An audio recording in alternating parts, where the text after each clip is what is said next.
Hi, good morning. We're going to do a very quick tutorial on introducing you to Unreal Engine, specifically setting up a very basic scene for testing something like, say, camera input and tracking, regardless of whether you're using an Aja system, Blackmagic, NCAM, HTC Vive, etc.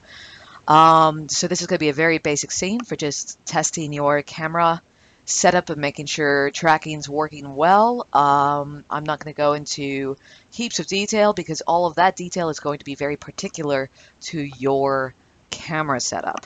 And you will find a lot of resources with each distributor and manufacturer.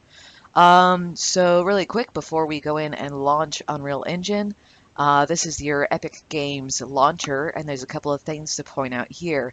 In the Unreal Engine sidebar there on the left and Unreal Engine tab up at the top, this main sort of Unreal launch page, you are going to find weekly, they do a webinar. Lots of really good stuff, extremely useful, and it's what they're currently sort of developing and working on. And it's tips and best practices from within Epic HQ. So these are the guys who know the engine best, and they like to play with it and push it and see what else they can do. So it's always worth checking out what the weekly webinar is. Plus, just keep an eye out for all the news that comes through. You'll often find best practices from other studios. And of course, every month they will launch assets for free. And then you, of course, get to keep those assets. So you will get a huge variety of asset packs to play with. Just keeping an eye on that free asset monthly release. Okay, so going into launch Unreal Engine, and of course, when you're going to be actually, when you install Unreal Engine for the first time, you'll be going into Library and setting up your installs. Whatever version of the engine is currently supported by your media framework plugins, that's the engine that you want to start a project in. I'm primarily using Aja these days, and I have a license for 423. So that will be the project I'll be launching. But you might be using Blackmagic, you might be using NCAM, HTC Vive, and any one of those could be supporting a different version of the engine at this time. So very important to check the documentation that goes along with your tracking plugins and make sure which version you should be starting. Okay, so in a version I prepared earlier, I clicked 423 before and have got myself this cool little projects and new project window. Now the interface for creating a new project in 423 is different to 424. 424, they've brought in a lot of quality of life enhancements, and so your interface will look a little bit different, but you'll be able to find the same basic project setup. And of course, if you just look up how to create a new project in 424 and how to create a blank project, you'll get there fairly quickly. So in my new project options, I've got 3 tabs here: Blueprint, C++, and Unreal Studio. Each of these have slightly different templates available to them. Generally, to be on the safe side, I think it's actually best to just create the simplest blank project you can until such time as you know sort of what you're looking for and what you're working with. The great thing is that any one of these templates can be added at a later date just by adding a content or a feature pack into any project. So this decision will not haunt you. You will not have to live with this. You can just create a blank project and go.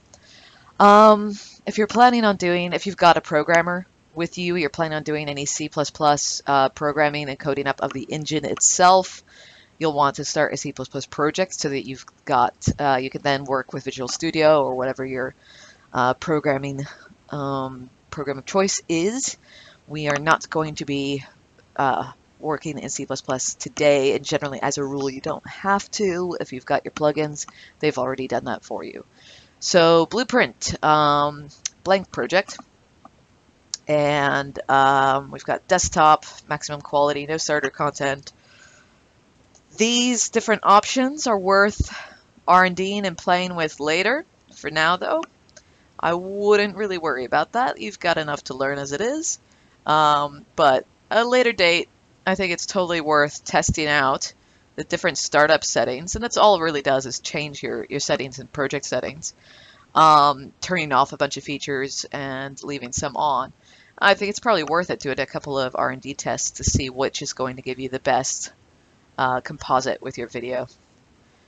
Okay, so cool. We are just going to create a test scene here. Keep your names nice and short. Unreal doesn't like long names, so keep them just nice and tidy, and located someplace where you can find them easily. So we'll just create that project, and that will slowly load in the background. So you can see that test scene loading here.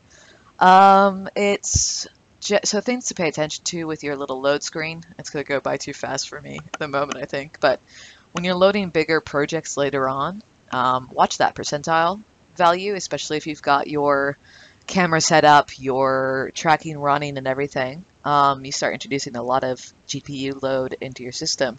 If your project is hanging around somewhere 40–50%, it could be it's having a very difficult time processing materials and materials with heavy instructions. So just things to think about later. Okay, so welcome to your very first Unreal project. Very simple, very boring, but it gets the job done. So this test scene that opens up with the project editor has enough in here so you can kind of see what you're doing. What I'm doing to navigate the scene right now is I've just got my finger down on right mouse button. I'm just holding that right mouse button down, and I'm just navigating around using the WASD keys on my keyboard, and that lets me just navigate the scene. Obviously, every time I move my mouse, I move my camera, and this is just a spectator camera, so this isn't any actual like recording camera or anything. It's just a, hey, guess what? You've got a 3D scene. Welcome to this thing. And WASD obviously goes forward, back, left, right. If you've ever played any computer games in your life, it's basically the same basic tools. Okay, so setting up a basic scene for tracking our camera. I'm not going to use the starting scene simply because things like my atmosphere fog and the sky sphere that come in with the starting scene are going to get in the way of the camera feed, and I won't be able to tell if it's actually working or not. And if you've never worked with a sky sphere before, you might be sitting there going, why isn't my camera feed working? Everything's broken. Oh my God. But in reality, it's just because you had an asset in front of it. So we're going to create a brand new level. Okay, so your content browser is where you're going to be adding things to your project. And that's this guy over here. I've got mine set up, so I've got just content browser and modes in the same panel. But if you can't find anything I'm talking about, you could just go into Window, and you'll find Content Browser, for example, or any of the other windows I might be talking about. Your setup when you initially launch Unreal is probably going to look a little bit different. So in Content Browser, you've got this sort of menu icon, and if you click on that, you can see if, for example, you've got all the engine resources visible, which you would like, which I highly recommend that you do. You'll get your content folder that came with the project and all your engine resources. This is where you're going to find stuff like your Aja Media plugin assets and your Blackmagic assets or Stipe assets, etc., etc. So if you want to see all of these folders, just go into the extension of your content browser here and go to View Options and turn on Show Engine Content and turn on Show Plugin Content. Alright, so I'm going to create a maps folder here. So basically every project is like a bucket, and you create folders obviously to separate your maps. This is what we're looking at here. This is a map. Your assets, so mesh asset could be, say for example, if you're importing things, your mesh assets, you've got your basic primitive objects that you move around a scene. Audio files, media files, particle effects, etc., etc. There is a really good best practice guide on setting up folder structure and assets. I'm just going to look that up for you really quick. And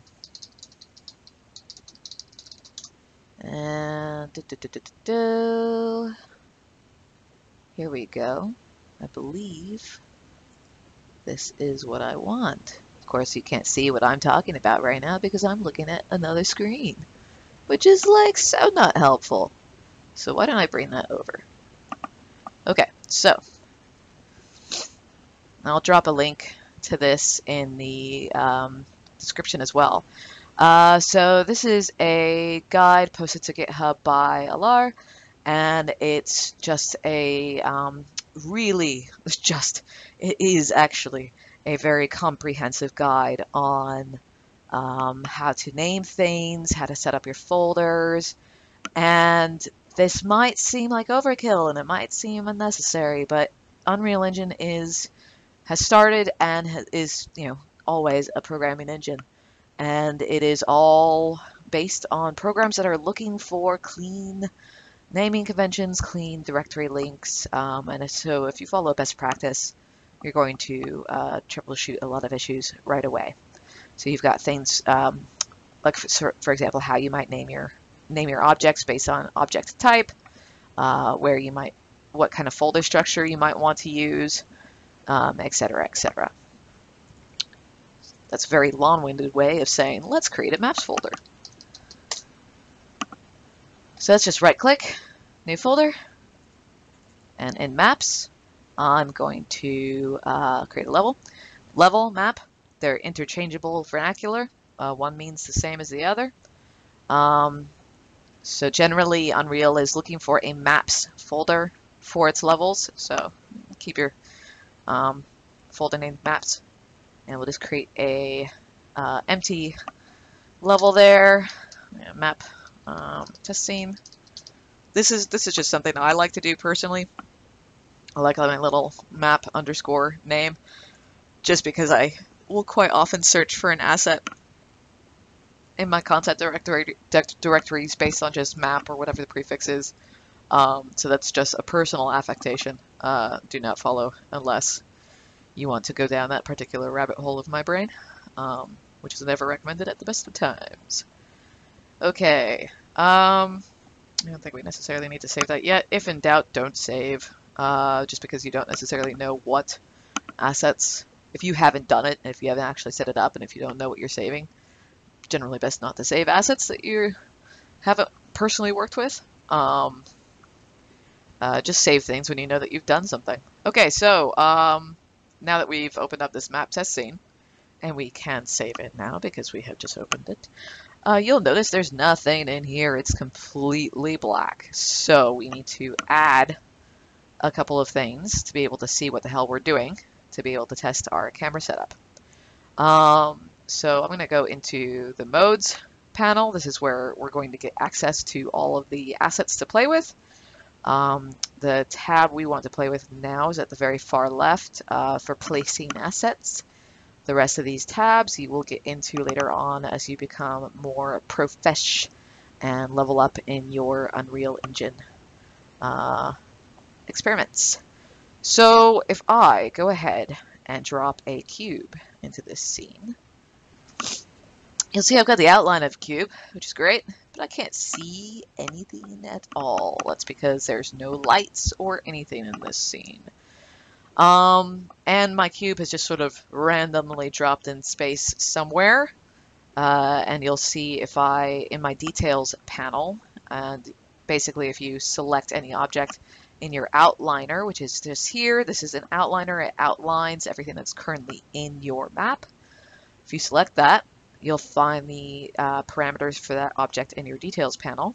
And again, if your panels are somewhere else or you can't see this, just go up into Window and you'll be able to bring up those panels again. So when I drop that cube into the scene, it randomly placed itself in the world, and that's where these numerical values are showing up under location.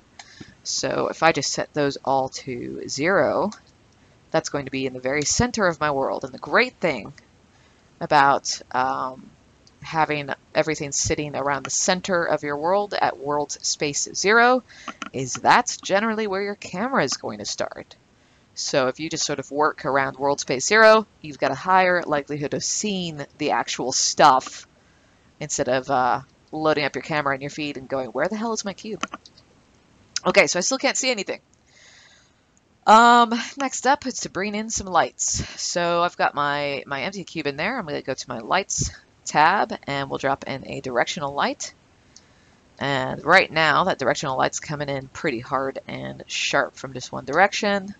I can rotate this guy around to change the lighting of my cube.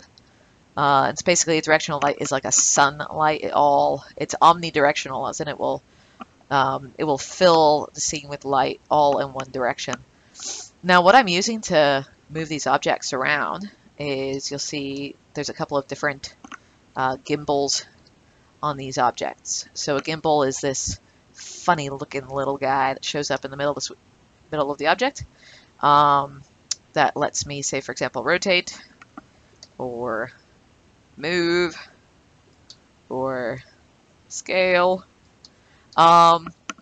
Each of these are on your interface, so you'll see select and translate objects. That's your move tool, and if you drag any one of those arrows in any direction, you will translate in that direction. They are color coded, so you'll see the red arrow corresponds with the red X axis. The green arrow corresponds with the green Y axis, and the blue arrow corresponds with the blue Z axis. So that's your move tool, and there's a little, kind of hard to see on my screen, but there's a little box in the very middle of the three, and if you just drag in that little box, you'll be able to move in all axes at the same time. The rotate tool, which is the second widget here, select and rotate object, same deal. You can grab any one of those axes and rotate your object. And that yellow line around the outside lets you rotate in that direction of that line, but you can sort of select in the middle of all those axes and rotate in all directions, which is just crazy because you'll introduce all these kind of crazy rotations. And then, of course, scale is your last one. And you can scale in all directions or just two. So if you hover your mouse, you'll notice that your scale axes are highlighting yellow. If all three are yellow, you will scale in all three directions. If two are yellow, you'll scale in just two directions. And if only one is yellow, you will scale in just one direction. You can also switch between these with W for move, E for rotate, and R for scale, which is kind of hard to remember at the very beginning because those letters don't have anything to do with the transform mentioned, but you'll get the hang of it. The cool thing is this is, it's just basically the same hotkeys as a lot of your 3D programs. So if you're jumping between 3D programs and Unreal, depending on the program, you'll be able to retain a lot of the same hotkeys. Okay, so I've got my funky cube here, and he's all kinds of wonky. So if I want to set him back to his original state, I can just set my location values all back to 0, my rotation values all back to 0, and my scale values back to 1. Because if I set my scale values to 0, he will just disappear into nothingness. Which can be a lot of fun if you're scaling up from 0 to have something appear in the world, but for the purposes of this experiment, not fun at all. Okay, so we've got a cube. We've got a directional light. And directional light right now is just sort of hard-coded to come from one direction. There is no physics happening in this world to say, fill up all these dark shadows with beautiful bounce light, nor is there anything on the ground to bounce that light up. And I don't care, because right now I'm just testing the camera. I don't need that stuff, but if you personally hate the black void and hate those shadows, you can just drag in a skylight and set your captured scene to any one of these beautiful cube maps that come with the project, and you'll fill up that shadow with bounce light based on that cube map. So this is just, make it a little bit easier to see stuff. But it is going to make your 3D graphics. It will give it lighting, so just keep that in mind. And that lighting might not match your feed. But right now, we're not caring about that. We are just testing our camera. Okay, last thing to bring in is a camera. So you could just go search classes and you find all your camera options. Now, some of your plugins might ask for specifically a camera, just blank camera, or a Cine Camera Actor.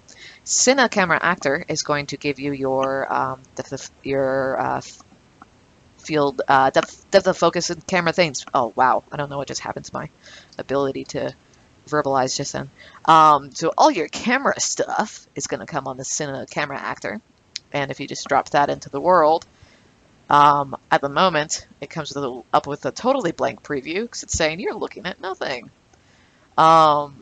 So once that comes back into the world, you are going to want to set that to world space 0, just like your cube, because your tracked camera will take over and possess your digital camera. And if you've got any transforms on that, in location or rotation, it's going to look like your tracking's not working. So it's usually best to just have that all at world space 0. Okay, so I've got my Cine Camera Actor there, and my little preview shows absolutely nothing. But if I select my cube and I move that in front of my camera, if I select my camera actor now, you can see my cube there.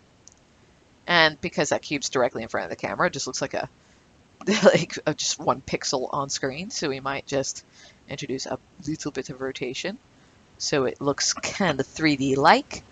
There you go. I've got a cube right in front of my camera, and it's just sitting there on the ground in space. If you want to see where a ground plane would be, you can drop in a plane. And once again, we'll set that to 0, 0, 0, and scale that up probably about, yeah, let's just do 12 in one direction and 12 in the other direction. And that shows you a ground plane. Now our cube is currently sitting halfway through the ground, so I'm going to just raise that up so it actually sits flush on the ground, and we'll be able to test the tracking a little bit better. And then you can, of course, use this ground plane to line up with the ground of the environment you are currently filming. This is enough where if I look through my camera, I can see my cube there.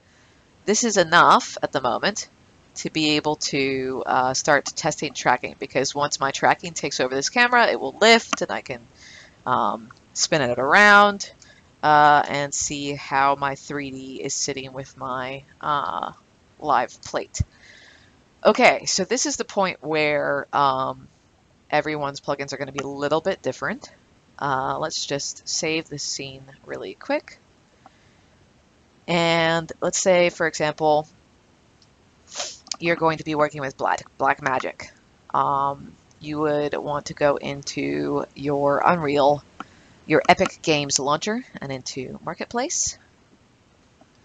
And Blackmagic and Aja are already on the Marketplace. Other packages like Stipe, for example, you might have to actually get the plugin from the manufacturer. So we'll just very slowly. This is a weird thing the Marketplace has been doing lately, where it just tries to like load every single character, and it makes it really hard to search stuff from within the Epic Games launcher. Okay, so Blackmagic Design Media Player, if you're using a Blackmagic system, produced by Epic Games, and it is free, so you would just go ahead and install that to whichever version of the engine you are using. You will probably need to exit out of your scene here. So go File, Exit, and once you've actually got that sort of installed to engine, you'd open up your library, scroll down, Blackmagic, install the engine, and it'll be like, which engine do you want to install this to? And in this case, it would be, say, 423. That's going to take a little while to do, but I'll just show you where you're going to be enabling that because we are reaching the end of my tutorial because at this point, it's all variables. I don't know what plugin you have, and your plugin guide should help you from here. So if I were to do this, I would do 423. And then back in the editor, after it was installed to Engine, you would go to Edit, Plugins. You can see my Aja Media Player is there, so I would, if I was using Aja or if this was Blackmagic, I would tick on Enabled.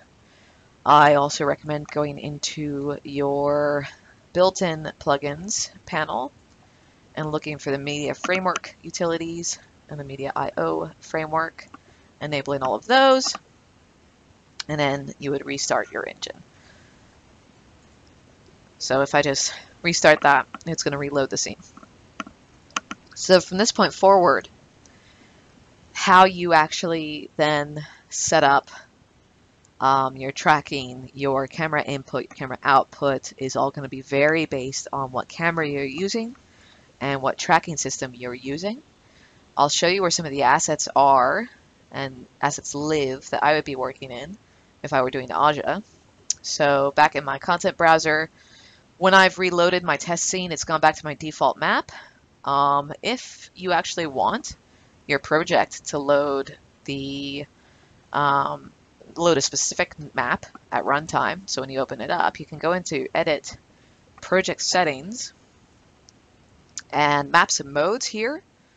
You can actually just set your editor startup map and your game default map to your test scene, and that will load up whatever map it is that you want it to load on opening the editor, which is great if you're handing this project off to someone else and you don't want them rooting around all your folders trying to find a map. Okay, so when I've loaded in that plugin, you'll see that in my plugin content, I now have this Aja Media Content folder now. And that's going to be all the stuff that goes with that Aja Media and of course there's the Aja Media C++ classes, which is, this is good stuff. All right, so Aja C++ classes, this is all the stuff that my Stipe setup uses for bringing in Aja. There's all bringing in tracking based on my camera. So Aja is what is going to allow my camera to talk to Unreal, bring that feed in, and I would usually use something like Stipe as my tracking. So if I would install the Stipe plugin, it would also show up here. And on my camera, I would be adding a Stipe component. But I don't know what your plugin and setup is. If you use Pixatope, Pixatope is a Aja-based, well, in our case, we're using Aja, but it actually supports pretty much everything. Pixatope would set that up for you. So you would go into Pixatope, you'd set up your graphics card hardware, your tracking information, and when you open up a scene, it's going to automatically add your camera with tracking details and stuff, fun stuff like that. So kind of depends on what you're using. But this basic level here, where you've got your cube, directional light, plane, skylight, and just a cine camera, this basic setup, once you get your camera feed loading in that black void there, you'll be able to move your camera around, check your tracking, add a frame delay if you need to, and just troubleshoot the basics of camera to Unreal. After that, do all your crazy wild stuff with environments, lighting, materials, characters, etc. But if you're brand new to Unreal, this is probably the simplest way to just get started and start troubleshooting. So thank you for putting up with all my ums and my ahs. There you go. There's another one just for free. And we'll catch you later. Good luck. Have fun. Bye-bye.